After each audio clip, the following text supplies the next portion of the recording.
Antonio, los enemigos del comercio son los enemigos de la libertad. Los enemigos del comercio son los enemigos de la libertad, son los enemigos de la realidad y son los enemigos de una actitud voluntaria en la vida. Cuando hablamos de enemigos del comercio nos referimos a un tipo, a un modelo de sociedad como por ejemplo el que tenemos ahora, donde las cosas se compran y se venden y uno se esfuerza pues por llegar a tener algún tipo de cosa que demanda el prójimo. Las sociedades anteriores se han basado en lo involuntario y las llamamos por eso sociedades clerical-militares. Y siempre había un eje distinto de la voluntariedad de la compraventa, como la patria, la fe, el guía con mayúscula. Los enemigos del comercio son los enemigos de esa necesidad que la vida tiene de ser prosaico, de que no siempre vamos a salir adelante con lo sublime, con la verdad con mayúscula.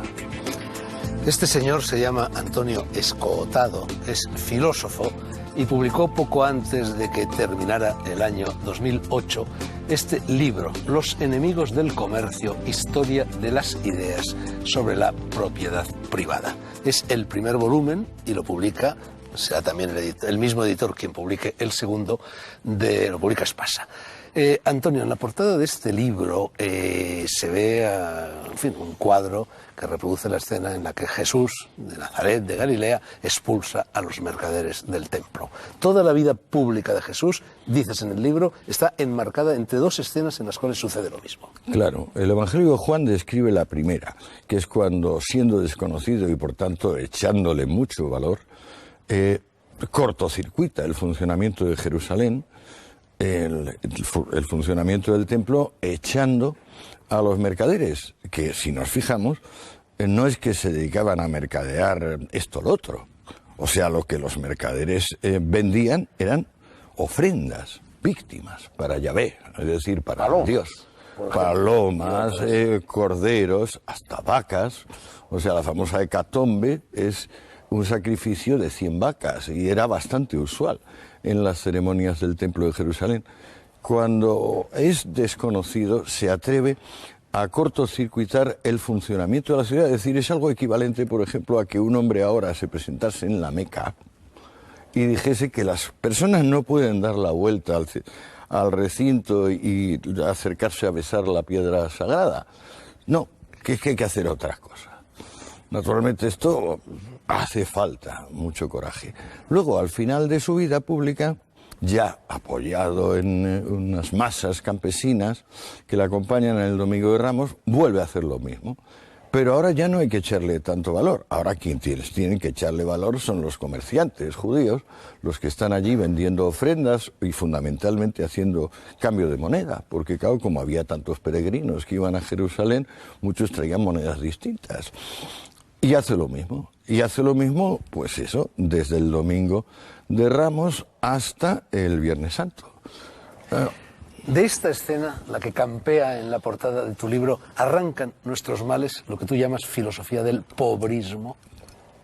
No, nuestros males en realidad tienen mil orígenes y van a tener 1000 salidas. No, esto es simplemente la más ambiciosa actitud alternativa al comercio para vivir bien y mejor.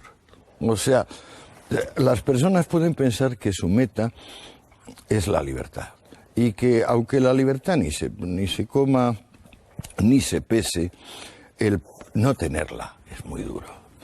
De modo que hay una sociedad basada en que la gran meta, tanto individual como colectiva de los seres humanos, es la libertad.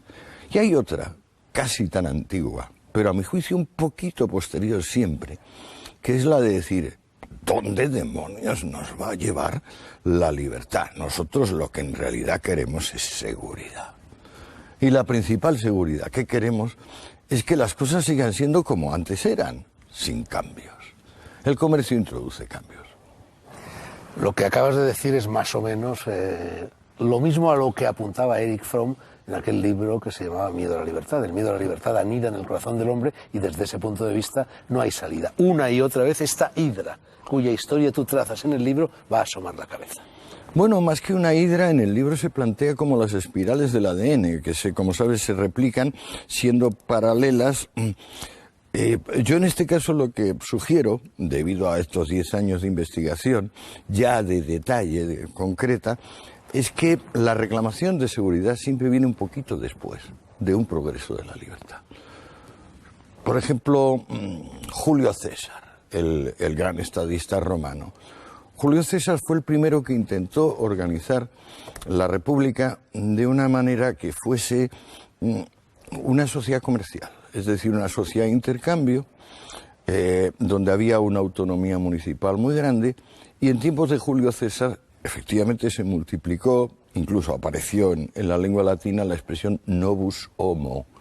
Novus homo es lo que hoy llamaríamos empresario, el que se crea a sí mismo, el que no tiene la vida escrita ya por la cuna, definida por la cuna. Fue precisamente como consecuencia de las reformas de Julio César y del pequeño momento donde el Imperio Romano no fue un Saturno que se comía a su prole, porque luego se convirtió en un Saturno que se comía a su prole, fue entonces cuando surgió la gran alternativa, digamos, de seguridad representada por el cristianismo.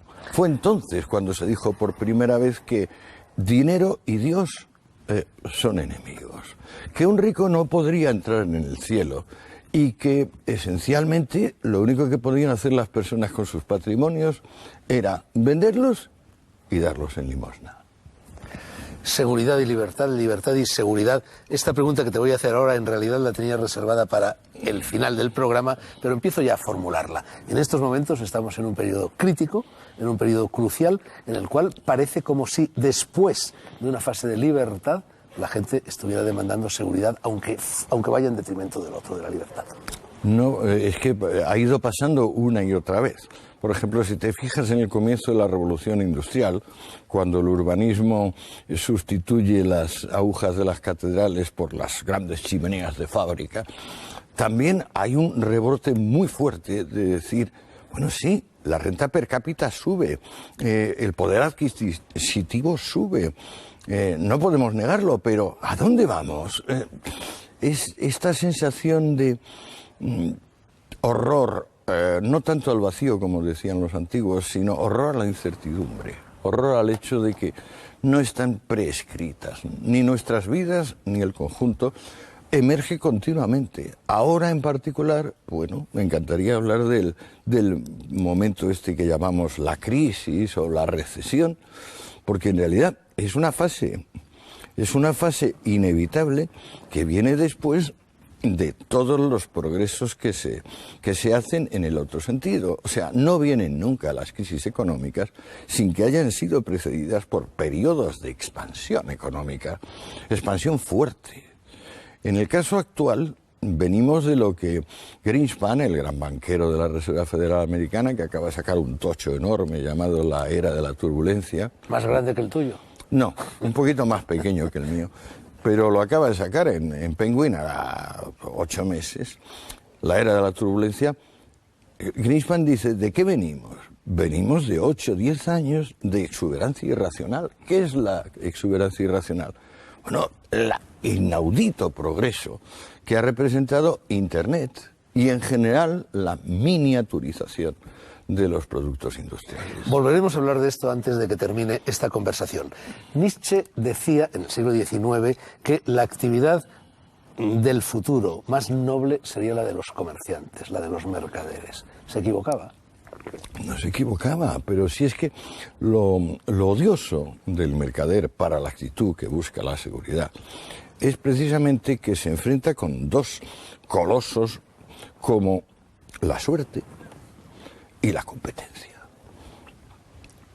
Ninguno de esos dos colosos hace frente, por ejemplo, al pontífice religioso o al héroe militar, al caudillo. El problema del comerciante es que tiene que ser mejor que otros a la hora de conseguir una cosa prosaica que nos interesa a todos, y es o bien producir algo que no se había producido, o bien producir algo ya producido pero de una forma nueva, con otro precio o con algún tipo de valor añadido que lo hace atrayente. Contra él tiene siempre la mala suerte, la aleatoriedad y la presencia de competidores. Lo que en realidad odia el sentimiento de seguridad es la competencia. Porque hasta donde puede llegar, digamos, el clérigo y el militar y el místico, el espiritualista en general, es a una justa medieval, de esas de Ricardo Corazón de León, con grandes lanzas, o si no, a someterse al cónclave de los aspirantes a papa, al cónclave secreto, hasta que al fin ya consigue la votación. Fuera de eso, ya no hay competencia. La vida del comerciante, la vida del industrial. Yo, por ejemplo, me considero un empresario. Mi empresa es Antonio Escotado, sin S.A., igual que creo que tú eres un empresario. Tu empresa es Fernando Sánchez Dragó. Pues tenemos continuamente que hacer frente a que lo que sale de nosotros pues mantenga un nivel de aceptabilidad superior a lo que sale de otros. Y si no, no hay. La base del mundo imaginario de los enemigos del comercio es Dios proveerá. La idea que decía Jesús en los evangelios, pero fijaos que los pájaros y los lirios no se buscan el alimento ni están pensando en el mañana. Daos cuenta que si vosotros pensáis en el mañana, además de comportaros irracionalmente, blasfemáis contra la divina providencia. Antonio, un paréntesis para hablar de la génesis, del desarrollo, del crecimiento de este libro. Tarea descomunal, ¿no? 10 años volcados día a día en este primer volumen y en el segundo que ya casi está terminado. El segundo estaba terminado antes que este. Lo que pasa es que me di cuenta que no podía empezar con Carlos Marx, que la cosa venía de mucho más gorda. Entonces me metí en un nuevo cisco. Ahora, cuando ya he escrito me encuentro con que el segundo tiene que tener un salto cualitativo y ahí me estoy rompiendo la cabeza, pero me está saliendo relativamente tolerable, digamos. Esta es la obra de tu vida. Es la obra de mi vida. Más que la historia de las drogas, que también era un libro monumental, ¿no? No, en realidad mi libro, donde yo más corazón puse, y quizás otra decena de años, fueron en realidad y sustancia un tratado de metafísica, pero claro, es el libro más absolutamente extemporáneo, intempestivo y absurdo, y yo comprendo que solo se lo vayan a leer 5 o 10 profesores de esa ciencia desaparecida que llamamos metafísica o ontología fundamental, que viene a ser algo así como la alta poesía en pura prosa, y que yo creo que se acabó prácticamente, pues no sé, yo creo que con Hegel se acabó la ontología o la metafísica.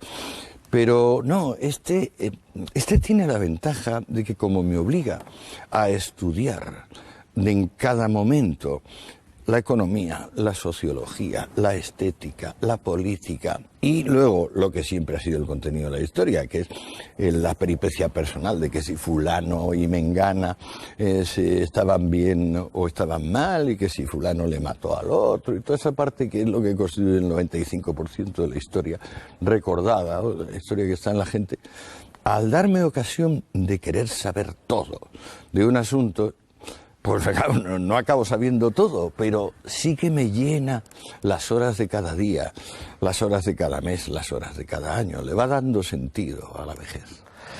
En realidad este libro es una historia universal, al menos una historia universal del mundo occidental con calas. Exclusivamente del mundo occidental con calas a la actitud, digamos, islámica, a la actitud china, pero sí, he tenido necesidad de reescribirla, pero para mí mismo. El libro es una obra de autoaclaración.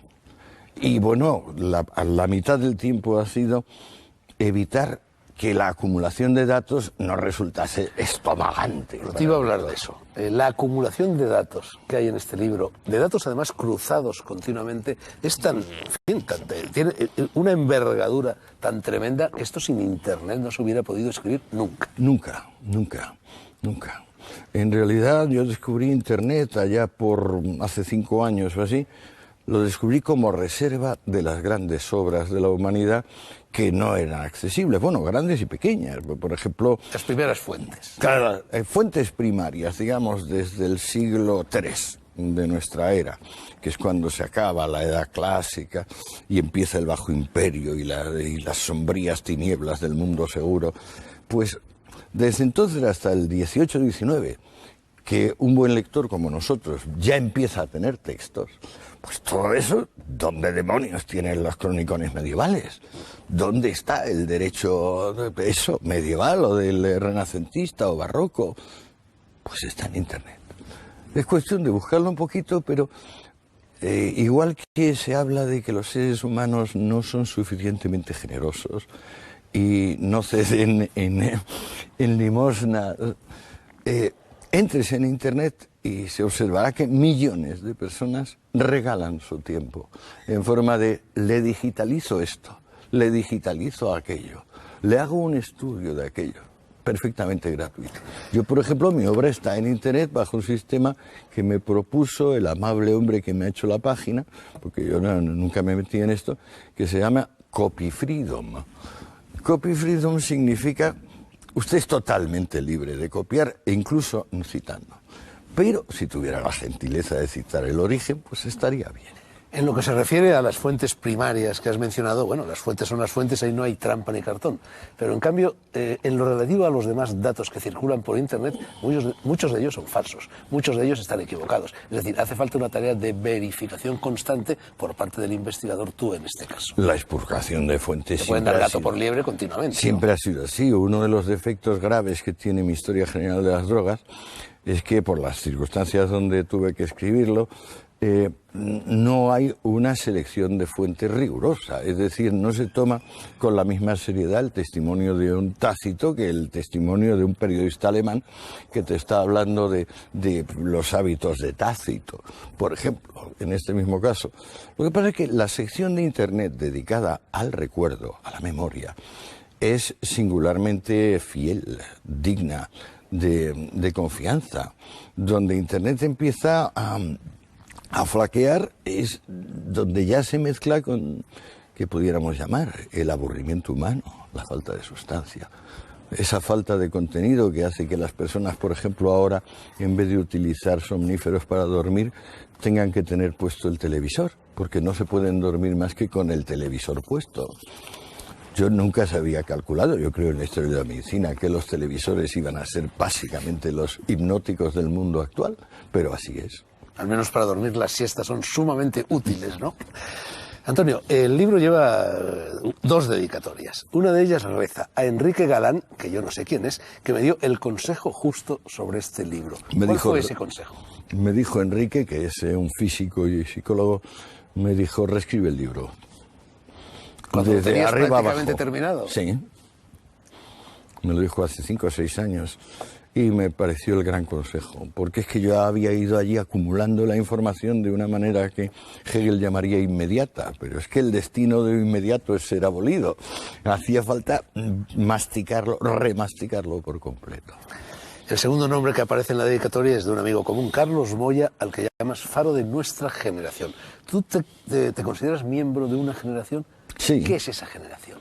Pues los años 60, tú quizás yo creo que tienes unos poquitos añitos más que yo y tú todavía creo que fuiste testigo de los asuntos del año 56, ¿me equivoco? Sí, ahí fue cuando... El 56 con Tierno Galván... No, Tierno Galván llegó después, con Dionisio Ridruejo, con Gallardón Padre, con Mújica, con Tamames. Mújica y Tamames. Sí, llegué un poquito antes, pero bueno, claro, pues somos parte de la misma generación. generación. Yo ya llegué en una época que abocaba directamente a mayo del 68 o a la elección de Woodstock, porque era revolución total en ambos sentidos. Lo que pasa es que la revolución Woodstock tenía un toque naturalista, sexo, drogas, y la revolución mayo 68 era un toque más Che Guevara, Mao Zedong, más política. O sea, en el 68 se estaba intentando de alguna manera revivir las pasiones de los tribunos de la Revolución Francesa. O sea, quien estaba vigente era Robespierre, o Marat, o Saint-Just. Y en aquel momento concreto, los finales de los años 60, Pues yo creo que Carlos Moya, que es un hombre de tu edad y con unos poquitos añitos más que yo, fue faro para mi generación porque era el hombre que más se dedicaba a estudiar sin pensar en si eso iba a cristalizar en una u otra obra reconocida. Y lo sigo pensando. Cuando una persona acumula y acumula información por pasión de conocimiento, es el faro de todos los que le rodean. Tú has tenido siempre mucho interés por los estados de conciencia, algunos de ellos alterados, y te has movido con singular destreza por esos estados de conciencia. Tú has pasado, y eso se aprecia muy claramente leyendo tu libro, por 3 estados de conciencia ideológicos. Un primer estado de conciencia cristiana, un segundo estado de conciencia roja y un tercer estado de conciencia, bueno, este es liberal. Cierto. La conciencia cristiana viene de la profundidad con la que yo quise entender, y efectivamente entendí, que del Dios primitivo, el Dios Padre, había habido una revolución dentro de la propia Iglesia, dentro del sentimiento del hombre, que hizo que la severidad de la ley, que era digamos, el signo, el símbolo del Padre, el símbolo del gran rector, del gobernador del universo, había dado paso al reino del Hijo, que era el reino del sentimiento, el reino de, bueno, en vez de lo prescrito, pues el amor. Eso me gustó y estuve mucho tiempo anclado en eso, es decir, en lo que le había impreso el cristianismo y la figura de Jesús al judaísmo. Pero luego aquella España, acuérdate de lo que fue aquella España nacional católica, con los grises, que eran los únicos gordos de un país donde toda la gente que no fuera alta burguesía era esmirriada, delgada y con aspecto de salir de las urdes. Pues claro, no nos bastaba y nuestro cristianismo se convirtió inmediatamente en marxismo. Marxismo libertario, más o menos anarquista. Y ahí anduvimos, gracias a Dios, ni tú ni yo nos metimos en organizaciones terroristas, pero fue por un tris, porque en aquel momento perdimos el sentido del valor de la vida del prójimo, e incluso de la propia. Creo que es una de las épocas más delirantes, de las recientes que ha pasado el espíritu humano, pero como luego no hicimos daño a nadie, creo que le metimos un magnífico impulso a la ética, a la estética, a la aventura. Todavía ahora es inaudito como los diseñadores de moda creen que están descubriendo cosas y no son más que las viejas faldas largas de las señoras hippies o los grandes cinturones o los colores, todo esto. Hay mucha falta de inspiración en el mundo que no rompe y nosotros rompimos. Lo que pasa es que ahora, Fernando, si nos ponemos a pensar en las tontorronadas que estábamos diciendo, pues claro, a mí me da un poquito de sonrojo. Seguro que a ti te sucede lo mismo que me sucede a mí. Muchas personas, los que siguen teniendo una conciencia roja en estos momentos, los mejores no entienden que muchos de los de entonces hayamos pasado de esa conciencia roja a una conciencia liberal, y los peores no solo no lo entienden, sino que nos critican ásperamente por ello. Por supuesto, es una gran observación. ¿Cuántos nos hemos dado cuenta de que lo decepcionante del proyecto comunista era básicamente que no era un proyecto de libertad, que era un proyecto de seguridad? ¿Cuántos todavía siguen pensando Dios proveerá? Y en la vida agradable de los lirios y de los pajaritos. El sermón de la montaña. El sermón de la montaña, que básicamente dice: bendito sea el pobre de espíritu. ¿Qué quiere decir pobre de espíritu? Pues bueno, ahí espíritu traduce el griego pneuma, alma, o sea, es una formulación inequívoca. Quiere decir algo así como que nadie me quite mi rencor. Tengo derecho infinito a mi resentimiento y además tengo derecho a proyectarlo sobre los demás. Y entonces no solo a sentir resentimiento propio, sino a adherirme a un credo victimista. O sea, en general los demás pues son unas pobres víctimas de... Y entonces ya se busca en la naturaleza aquellos pocos animales que, en vez de ser imprevisores, como los lirios y los pájaros, se han tomado el trabajo, yo qué sé, de convertir el coche, que era un artículo de lujo que solo tenían unos millonarios, a ser un artículo democrático, como hizo Henry Ford. Se tomaron el trabajo de convertir los ordenadores que estaban en las salas del Pentágono y que tomaban pues el tamaño de este estudio en una pequeña pieza que podría usar cualquiera. Y entonces, claro, sacaron adelante imperios que prácticamente fueron monopolios en sus comienzos, porque monopolio consiguió Ford, monopolio ha conseguido Gates, monopolio real tiene ahora, por ejemplo, Google. No se quiere entender en la profundidad del entramado histórico, el hecho de que no somos alfombras vulgares, somos alfombras persas, de triple nudo y además hechas de seda. Y el que no se quiere dar cuenta, pues no pasa nada, todos nos vamos a morir. Y las culturas también se morirán. Pero entre tanto tenemos este momento de increíble prosperidad y también de increíble vulgaridad, donde estamos viviendo. El rojo sigue pensando que es que, bueno, si le quitamos al rico lo suyo y lo repartimos entre los pobres, entonces podemos vivir todos prósperamente. Eso es una insensatez a la cual pues, dedicaré un millar de páginas para desmontarla en detalle. Yo, como Enrique Galán, también te di un consejo cuando estabas escribiendo este libro, consejo que no seguiste. Era un consejo que se refería al título. Te sugerí, sigo pensando que era un título más comercial que el que al final le has puesto, que llamaras este libro, jugando un poco con la crítica de la razón pura y la crítica de la razón práctica de Kant, que lo llamaras crítica de la razón roja. Sí, me di cuenta, pero es que, ¿y qué haría con este primer volumen, donde aún no han aparecido los rojos? Hubiera tenido que guardármelo en el bolsillo. Bueno, no han aparecido y sí han aparecido. Este volumen termina prácticamente con la Revolución Francesa, sí. Pero la Revolución Francesa era ya una revolución roja, al menos en la que estaba predeterminado todo lo que iba a suceder cuando los rojos propiamente dichos llegaran al escenario de la política. Cierto, o sea, estaban los métodos, los símbolos, el discurso, los puntos de vista. La revolución de 1789, ya desde 1791, es completamente y claramente comunista y roja. Pero la bandera roja solo se levanta en la Comuna de París de 1848. O sea, le hace falta medio siglo. Y es más, las atrocidades que se cometieron en nombre de imponer la virtud directamente, eso que llamamos el periodo del terror, terror con mayúscula, que los franceses luego en el último periodo, o sea del 92 al 94, lo llaman el gran terror, la grande terror. Esos eventos del terror generarán al mismo tiempo admiración y rechazo.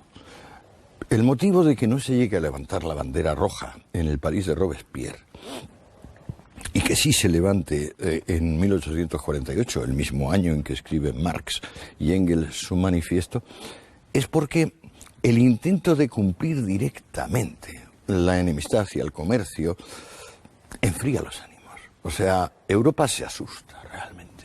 Europa pasa 50 años de terror por el terror. Y eso es lo que hace que una revolución que estaba tan directamente imbricada en el cambio industrial y en la necesidad de aceptar lo que estaba pasando, que es que transitábamos de un mundo sencillo económicamente a un mundo tremendamente productivo y competitivo, como el que se crea, digamos, a partir de Adam Smith, pues ver eso y ver que se intenta solucionar, pero que solo se puede solucionar con la guillotina, o con 20 o 40.000 personas guillotinadas en una plaza que es curioso que ahora la llaman Plaza de la Concordia, entonces se llamaba Plaza de la Revolución, y van docenas de miles de personas a ver esas masivas ejecuciones diarias. Disuade Europa. Y Europa, hasta mediados del siglo XIX, no se vuelve a atrever a hacer un proyecto así. ¿Por qué? Porque en realidad lo había cumplido. Es decir, Robespierre había ido hasta donde podía ir. Le dijo al ciudadano, si es necesario que la virtud se imponga por el pánico, la impondremos por el pánico. Pero es que luego es precisamente lo que ha ido sucediendo con todas las demás dictaduras de esta índole. Por ejemplo, uno de los detalles más curiosos que tenemos es que hacia 1940, 2/3 de la humanidad son ciudadanos comunistas. bueno, no, 1950, 2/3 de la humanidad, o 60, son ciudadanos comunistas. 2/3. Hay 22 o 26 países comunistas. En alguno de ellos llegó el régimen comunista por vías democráticas. En ninguno. Todos fueron golpes de Estado. De modo que la voluntad de la inmensa mayoría, como decía Marx, siempre tuvo que encauzarse por la voluntad de la pequeña minoría del grupo golpista. Curioso. Bueno, esa es la diferencia, y tú lo marcas muy bien en tu libro, que en la Revolución Francesa se plantea entre la voluntad general y la voluntad de todos. Claro, porque es que Rousseau habla de una voluntad mística que necesariamente tiene que ser encarnada por un Lenin, un Hitler, un Mussolini, un Stalin. Eso es la volonté general, que es infalible. Y luego la voluntad de tous, la voluntad de todos, es una mera cosa numérica, es un recuento. Por ejemplo, en cualquier país, se nos salimos completamente del tema, pero propongo el siguiente inciso. ¿Por qué demonios no en nuestro país la voluntad de todos, que es básicamente apoyar a dos partidos, no se manifiesta en una alianza de esos dos partidos, sino en que cada uno de esos dos partidos pueda oponerse al otro haciendo alianzas con pequeños subsectores marginales? Bueno, eso sería un argumento indirecto a favor de Robespierre, de Rousseau o de Lenin, ¿eh? Yo hace cosa de 3 años leí un libro autobiográfico de Dos Pasos, Años Difíciles, creo que se llamaba, y me topé en él con una frase, con algo evidente, pero algo sobre lo cual yo nunca había reflexionado. De repente dice Dos Pasos en ese libro: la única garantía de la libertad es la propiedad privada.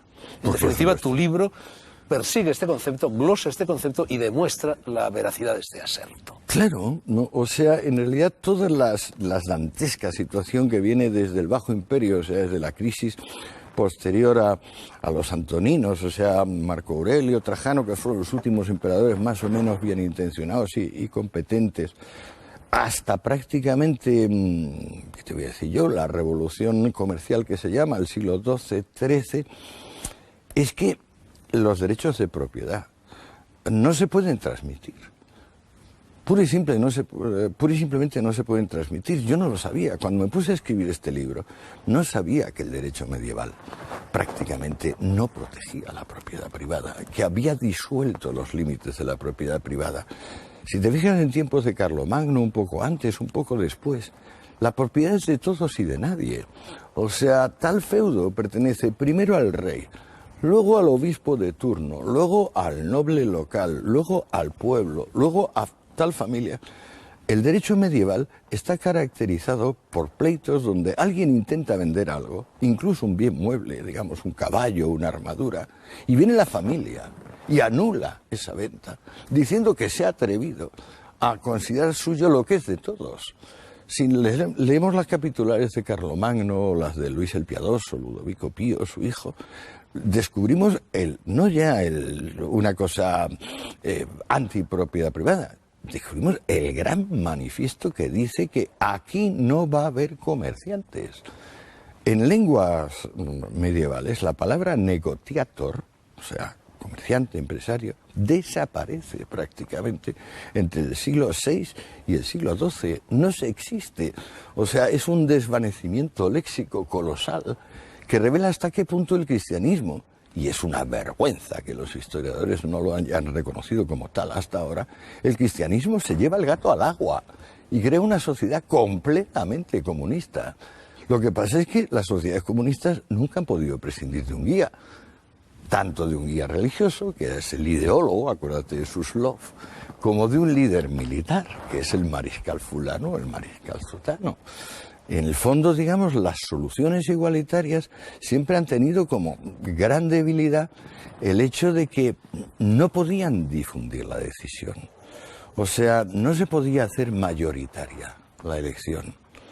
Lo fundamental es que este dejó, antes de morir, y murió porque lo perseguía la Revolución Francesa, el teorema de los jurados. ¿Qué significa el teorema de los jurados? Que es la base de la democracia, que cuanto más personas decidan sobre una alternativa, más posibilidades tienen de estar en lo cierto. O sea, cuanto menos personas intervengan, menos. Y sin embargo, si en vez de darle una alternativa A o B a esa mayoría, tú le das 3, 4, 5 términos, el teorema falla.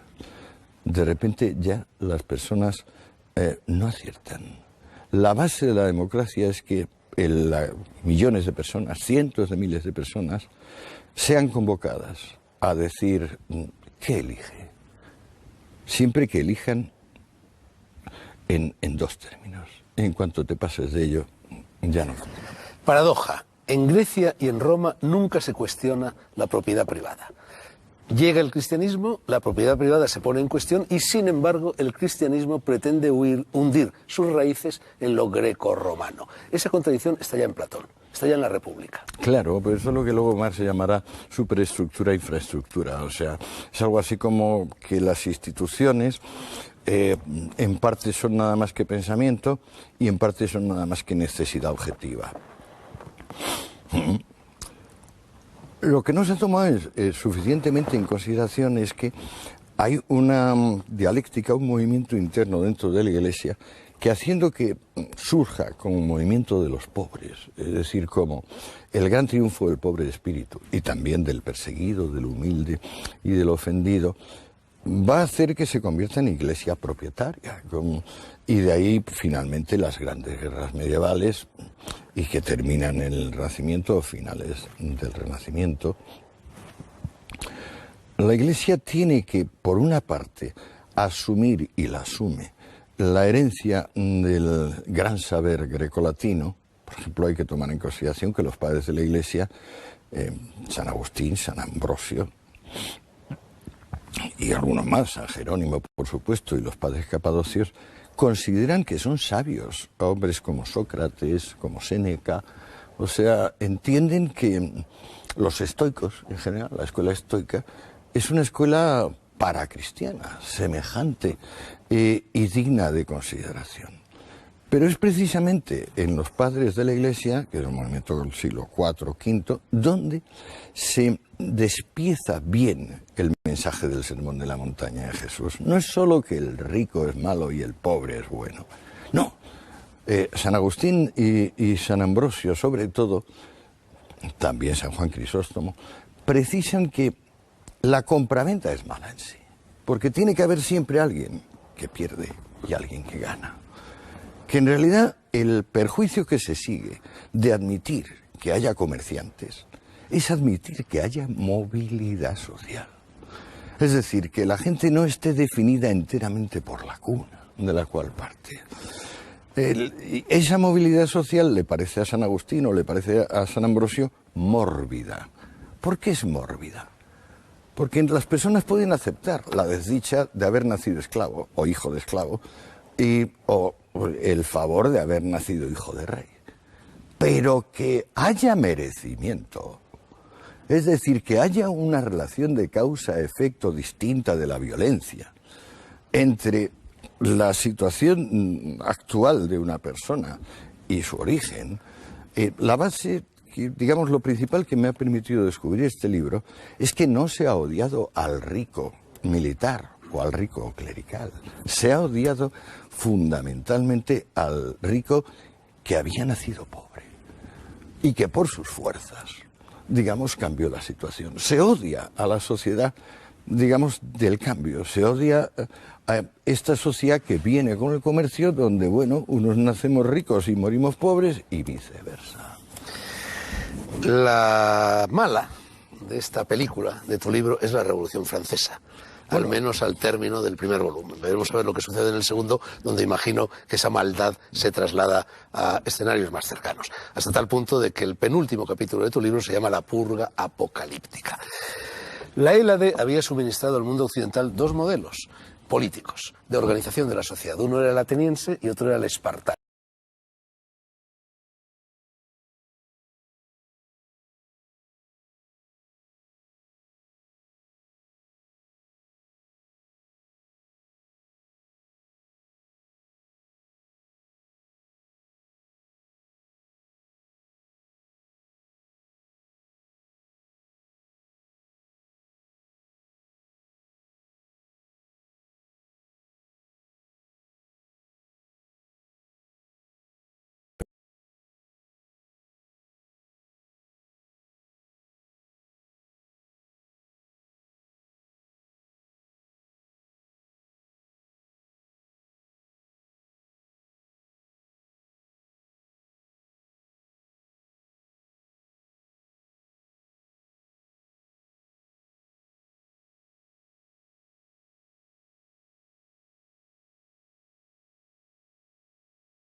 Sin embargo, pues si tú te fijas en Robespierre o en Marat o en los grandes tribunos revolucionarios franceses, están hablando de que Francia debe ser una Esparte nouvelle, una nueva Esparta.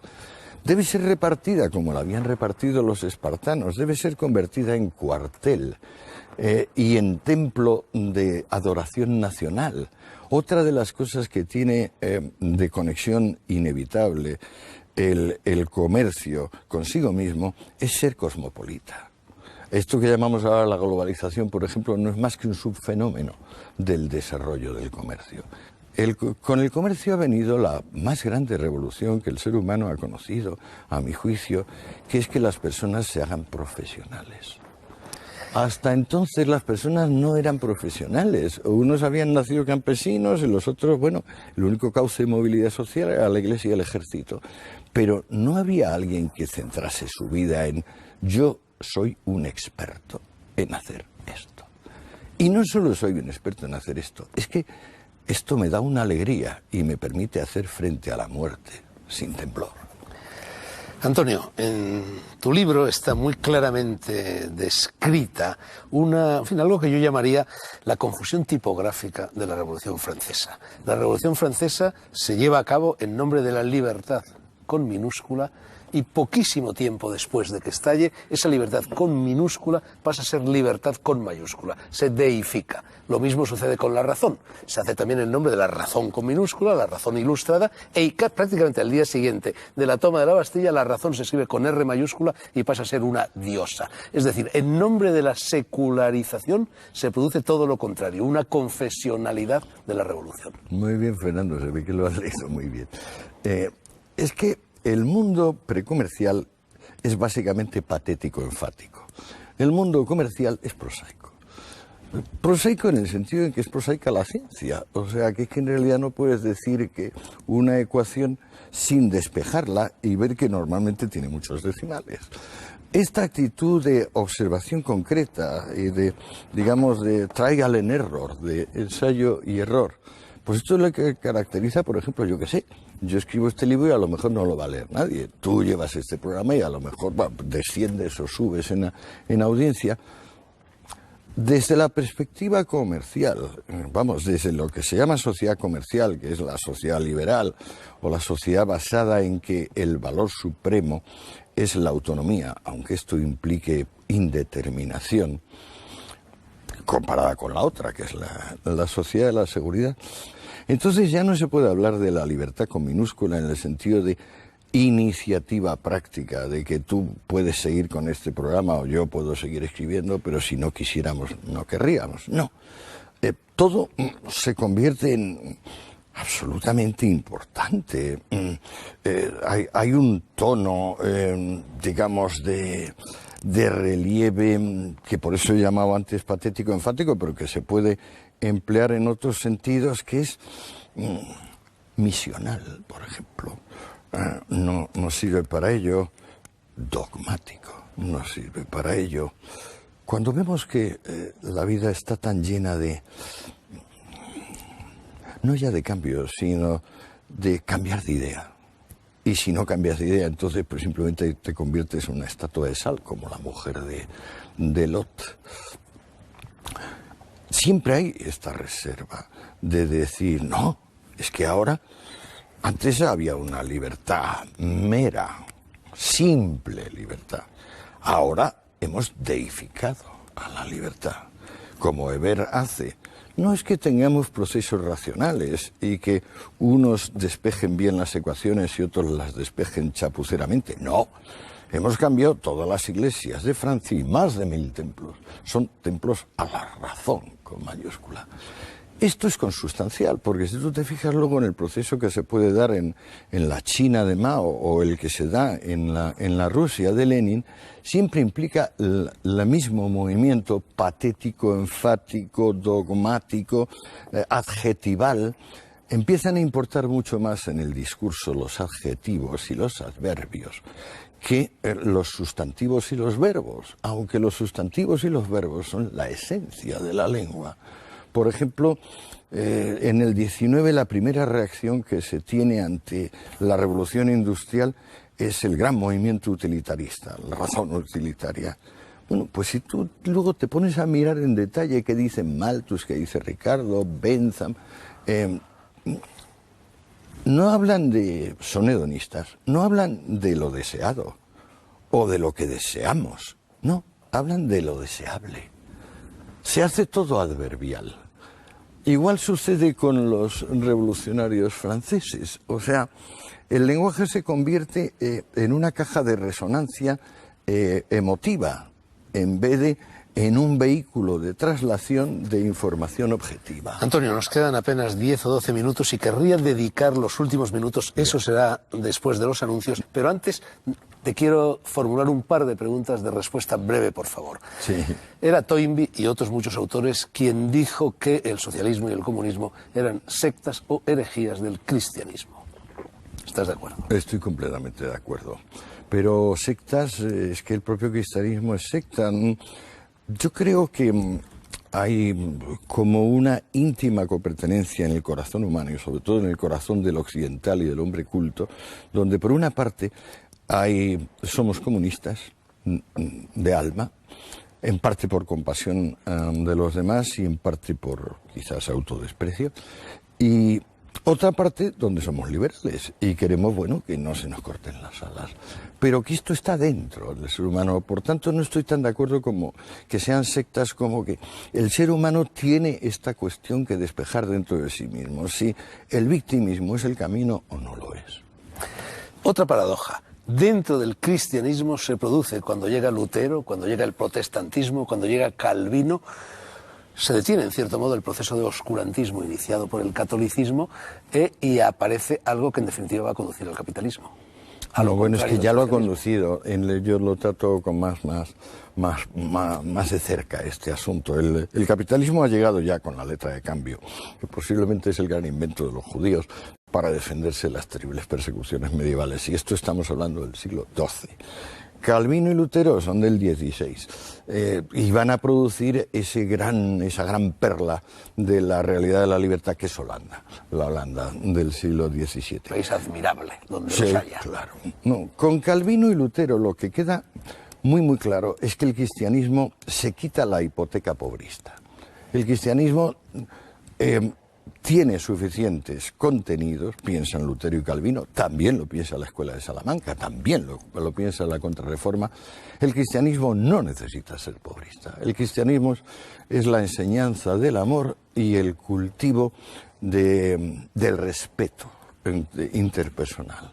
Y entonces no es para nada preciso que los ricos sean malos, que los pobres sean buenos, que la compraventa sea equivocada y que la propiedad sea un crimen y que el comercio sea el instrumento de ese crimen.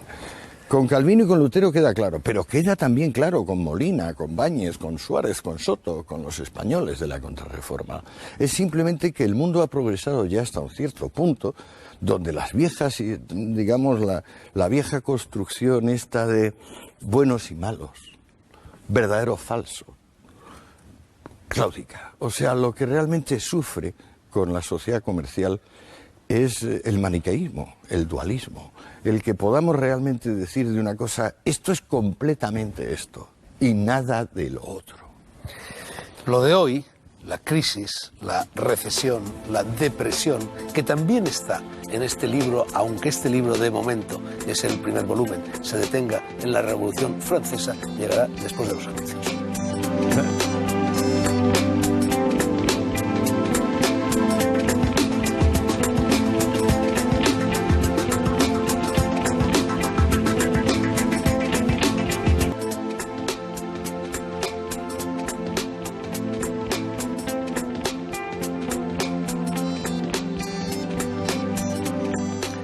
Seguimos 10 o 12 minutos todavía en las noches blancas hablando con el filósofo Antonio Escootado de su último libro, Los enemigos del comercio, publicado por Espasa. Antonio, prometí antes de los anuncios que íbamos a hablar de las consecuencias que se derivan de la lectura de tu libro aplicadas al momento actual. En primer lugar, a Obama se le está empezando a acusar en Estados Unidos insistentemente de que es un socialista. Los republicanos lo acusan de eso. ¿Lo es? Pues no lo sé. Bueno, está por ver, por supuesto, pero en fin, así por lo que sabemos de él. Está por ver. La verdad es que le ha dado una inyección de optimismo al mundo en un momento donde le venía fenomenal. Y de mesianismo también, ¿no? Sí, bueno, pero mesianismo parece más fuerte todavía en el caso de su antecesor, Bush, que parece como una especie de error extraño de la historia, porque tener a una familia de presidentes de los Estados Unidos como George Bush padre y luego George Bush hijo, que son los dos una mezcla de analfabetos y de gente entrampada con el big business, el gran negocio, los grandes negocios americanos, ha sido pues una de las desgracias de finales del siglo XX y principios del XXI. La verdad, ya sabe que yo no tengo nada contra el sistema democrático de gobierno y los Bush han sido elegidos democráticamente, pero vaya dos pájaros, es decir, vaya... Las urnas pueden equivocarse, en infinidad de ocasiones a lo largo de la historia universal se han equivocado, Sí, ¿no? claro, no se equivocan. Si antes estábamos hablando de la voluntad de Tusi y la voluntad general, o sea, estos son peripecias inevitables. El teorema de Condorcet, aquel de que cuantas más personas había, pues más correctamente elegirían, sigue válido, aunque hayan elegido a los Bush una y otra vez, pero vamos, que estos dos señores eran muy vulgares, muy mediocres, muy torpes, y de lo peorcito que se ha podido buscar en América. Ahora Obama, pues mira, yo no sé, yo creo que hay que esperar y dejar que él mismo se vaya definiendo como todos los demás.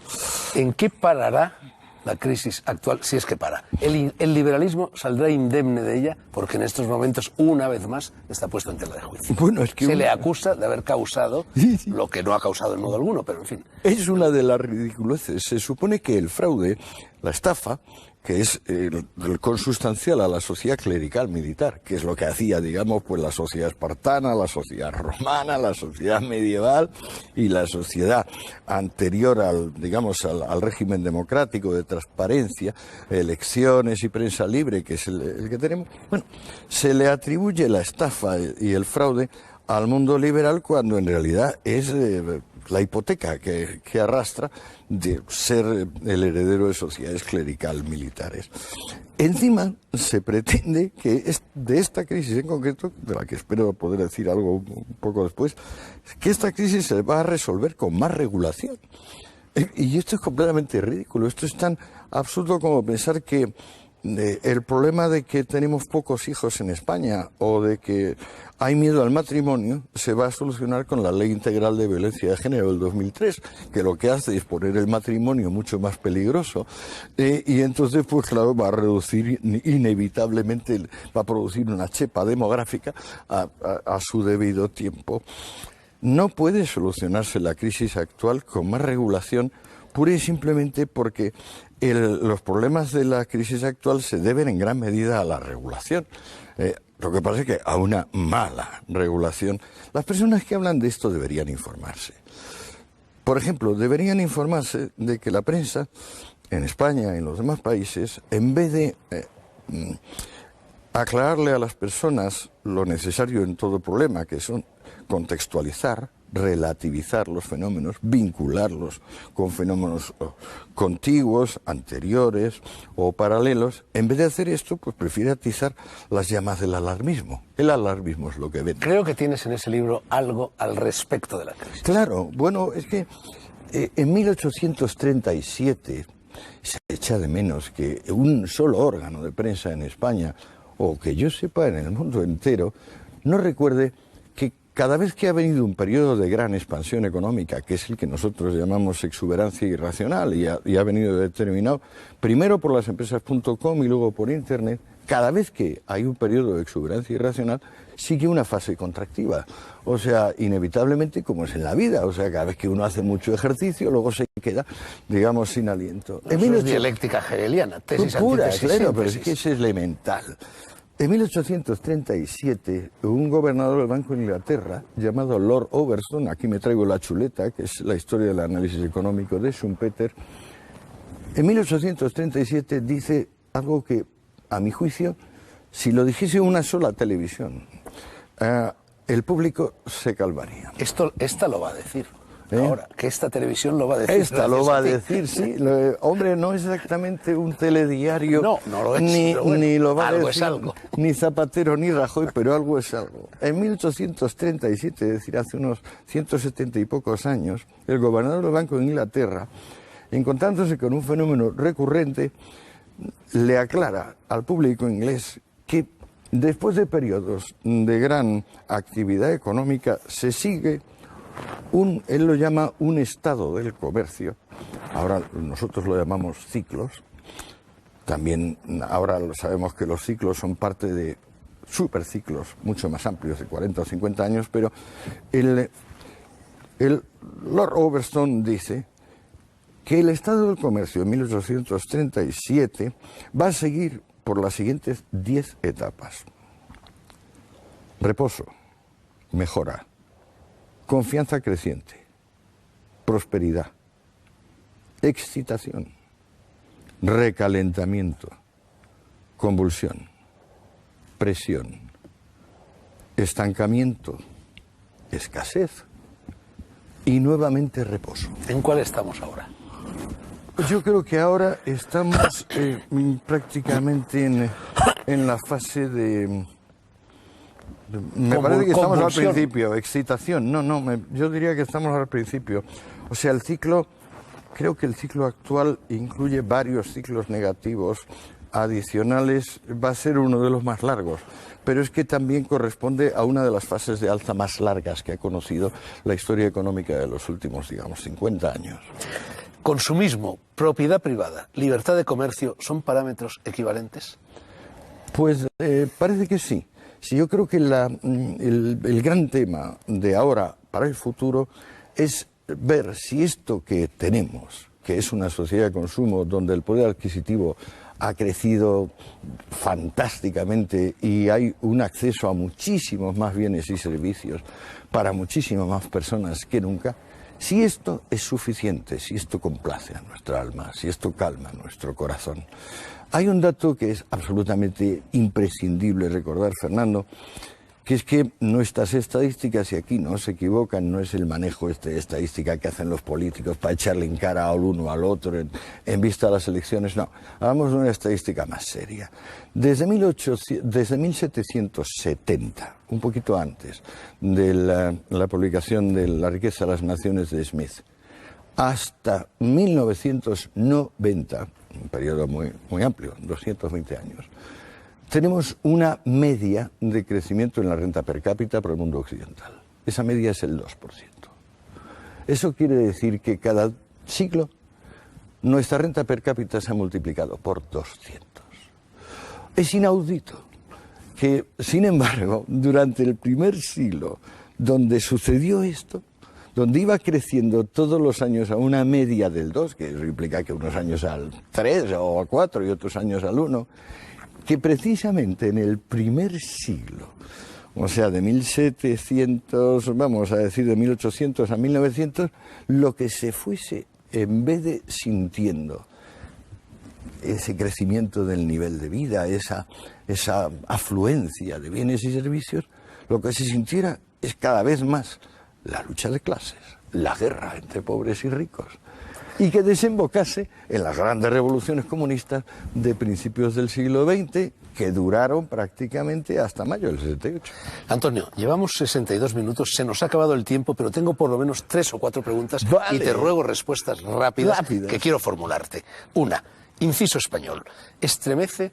Hablábamos antes del miedo a la libertad que anida en el corazón del hombre y parece como si el miedo a la libertad anidase con más fuerza en el corazón del hombre español. Estremece recorrer la historia de España porque a lo largo de ella la sociedad, o por lo menos la política española, solo ha apostado vigorosamente por la libertad en periodos brevísimos del siglo XIX, que si el trienio liberal, que si las Cortes de Cádiz, etc. Y en estos momentos España se enfrenta a dos partidos principales, Partido Socialista y Partido Popular, que son los dos intervencionistas. Claro, y además ninguno de los dos está dispuesto a hacer lo que necesita el bien de este país, que es que gobiernen en coalición. Porque para el PSOE, ahora que se ha derrumbado, digamos, el universo con el muro de Berlín, se ha derribado el universo práctico de una economía planificada, nacionalización de la banca y de las demás empresas. Cuando esto está fuera de cuestión, este programa, que era el programa diferencial entre izquierdas y derechas, tiene que seguir viviendo de un adversario, y si no existen las derechas lo inventa. O sea, cuando las izquierdas se han convertido en centro o en indefinidas, pues tienen que seguir existiendo para que pueda existir la izquierda, porque si no se quedaría sin fundamento. En cuanto a los otros, es decir, al PP, en esta película, bueno, pues arrastra o bien una tradición, o bien, bastante más bien esto segundo, una realidad de cerrilismo, de limitación. Hay algunos líderes que trascienden y que dan la sensación de que, bueno, que nos llevan al mundo, nos llevan a Europa, nos llevan a lo que es Canadá, Australia, Estados Unidos, en fin, lo que llamamos el mundo civilizado. Otros no. ¿Pero qué le vamos a hacer? O sea, este país no es que ya es cerril, este país es una cultura funeraria, como Italia o como Portugal, o como la Grecia actual. O sea, en este país las personas empiezan a valer cuando son fiambres. O sea, y esto ha sido de siempre. Y no lo vamos a cambiar por un decreto. Lo privado funciona mejor que lo público, lo privado es más barato que lo público. Estas son evidencias que cualquier persona racional, a mi juicio, constata a todas horas en la realidad. Y sin embargo, muchísimos españoles, más de la mitad de los españoles, creen todavía que lo público es mejor que lo privado. Claro, pero y la crisis actual se solucionaría con unos golpes de agua bendita, de regulación. Pero dice, ¿pero qué regulación? Usted sabe de lo que está hablando. Una de las cosas más habituales del ser humano es hablar de lo que no entiende, ¿no? Pues en este caso, con lo que es la magnitud de esta fase recesiva del comercio, porque ¿qué es lo que realmente es la crisis? No es que no haya dinero, lo que hay es desinversión. La gente que tiene dinero se lo guarda en el bolsillo porque no lo ve claro. O sea, porque se despilfarra el dinero de forma ridícula. Por ejemplo, como lo despilfarran los partidos políticos cuando llegan al poder, cada cual en su esfera. Pero simplemente porque hay tanta vulgaridad como la que puede haber al enchufar un televisor y quedarte viendo un programa del corazón.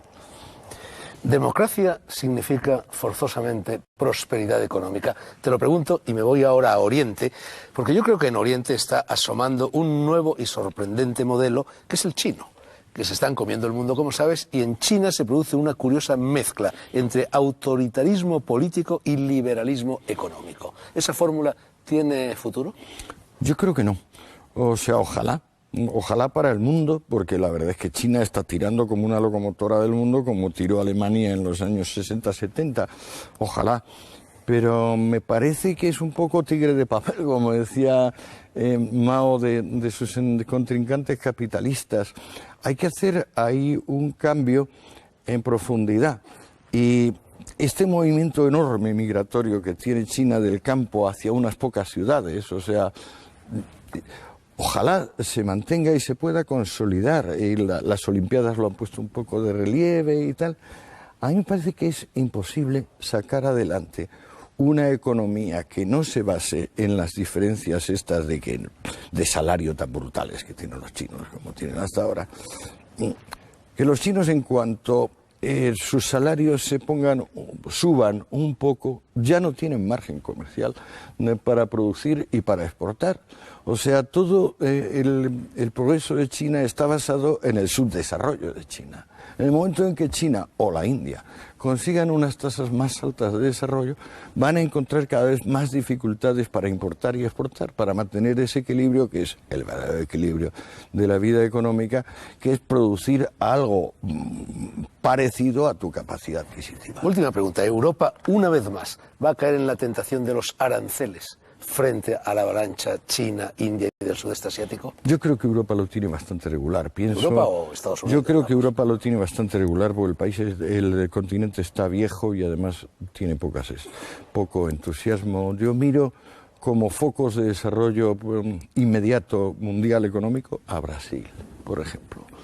me parece una posibilidad de que herede la postura de locomotora china. Pues, por ejemplo, los indios, el problema de la India actual es que tiene tal cantidad de regulación, o sea, es tan dependiente de la India de Nehru y de la legislación socialista. Todavía hay un par de estados de la Federación India que son comunistas, pero tiene tal burocratización centralista, planificadora, la India, que es que aunque tenga ese pequeño sector que le va muy bien de la informática, es abrumador el peso del otro.